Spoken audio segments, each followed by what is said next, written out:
Talking about vanes, from tournament to hunting, I use Q2i vanes. And for hunting and most of my tournaments, I use the Raptor series vane, which is like a 2-inch, pretty high profile and pretty stiff. All the tournaments I shoot that's 50 yards and under, this is the vane you're going to see me use. It has a lot of control, really stiff. I can put a heavy point and not have that parachuting effect at under 50 yards.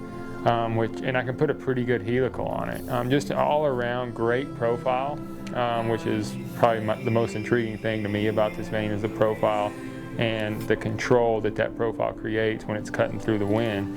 When I shoot anything long distance or I'm having to shoot really small arrows, I go to the Fusion, the 2.1 Fusion, which has that shield cut on the back, which is for cutting through wind or shooting in the wind. And the problem with shooting long distances with a vane like the Raptor is it's feasible, but what happens is when you get too much control past 50 yards, the vanes start to slow the arrow down.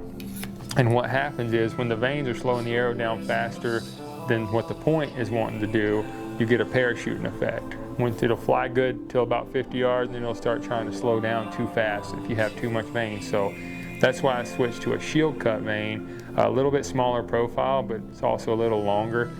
Cuts through the wind a little better. I put a heavy point and it flies like a dart as far as you want to shoot these things. So in tournaments like Reading, I'll use this vane, but for hunting and most of my 3D stuff, I shoot the Raptor.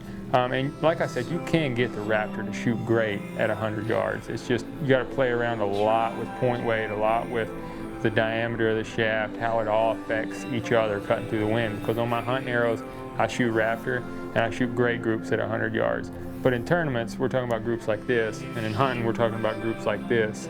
And that's really the only difference. I mean, I'm not talking about it's going to make you shoot groups this big at 100. I'm talking about shooting groups from this to this, and that makes a huge difference in the tournament world. And that's why you see me use a different vane.